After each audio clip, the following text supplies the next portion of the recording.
Spanish Empire wanted Alta California to themselves, so they established 21 missions. On January 12, 1777, Father Junipero Serra established the 8th mission, Santa Clara. It was built on the Guadalupe River and the first to be named after a female saint, an Italian nun, Santa Clara. The purpose of the mission was to bring Indians to Catholicism, which was the Spanish religion. Santa Clara was built and destroyed 6 times due to floods, fires, and earthquakes. It was built with tile, adobe, and redwood in the traditional quadrangle layout. This layout was chosen because it would have no way of being attacked through a hole in the perimeter. The mission includes a church, cemetery, padres' quarters, patio, soldiers' barracks, workshops, and vineyards. So let's begin by visiting the main building of the church. Off to the left is the bell tower. Why don't we go take a look?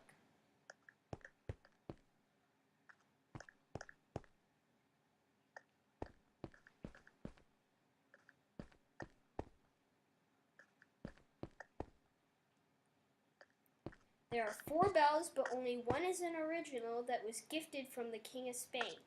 A traditional morning started at 6 a.m. when the 4 bells rang for morning mass and prayer. Now we will go back down and take a look at the inside of the church.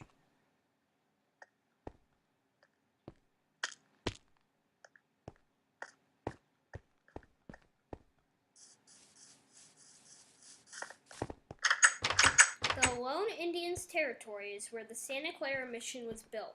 Though it was difficult to convert them to Catholicism, the mission eventually grew to 1,500 people. The mission today is made out of concrete, wood, and stucco and is still used as a church. It has the first college and oldest university in the USA, built in 1951. Out of all the missions, Santa Clara has performed the most baptisms. Just outside the church is a cemetery where the priests, soldiers, and chief Indians were buried. Today it is no longer a cemetery, but a rose garden. Now we will go see where the priests slept and worked.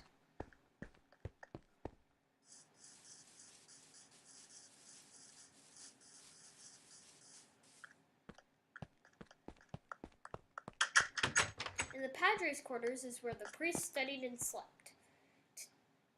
After morning mass and breakfast, the priest taught the children Spanish and Catholic religion. Next, we'll head over to the workshops.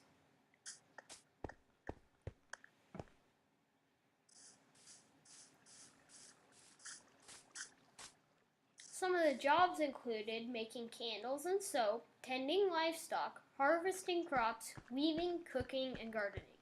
In the workshops, they would also build and repair tools. Close to the workshops were the storage rooms. In this place, they kept their grains and foods from their harvest. In the center of the mission was the beautiful courtyard with a flowing fountain.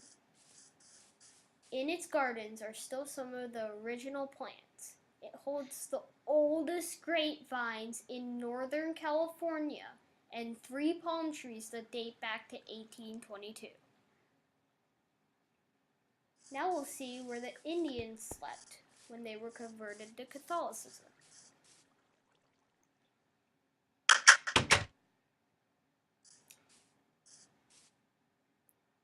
The Indians had to wear different clothing and eat foods that they weren't used to when they were converted to Catholicism. As a result, diseases also spread that they had never dealt with, so many became sick or died. The Indians worked hard at the mission, and some were treated very poorly. Want to go pet some animals?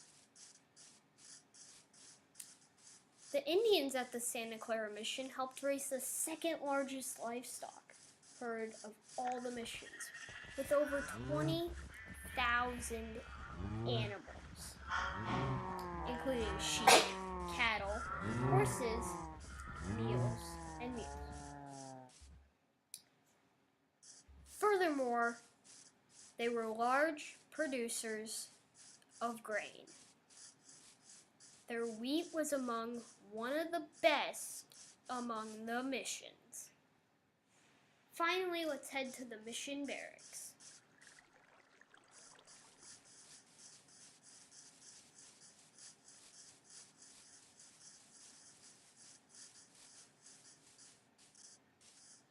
This is the Spanish soldiers' barracks, where they slept and cleaned their weapons.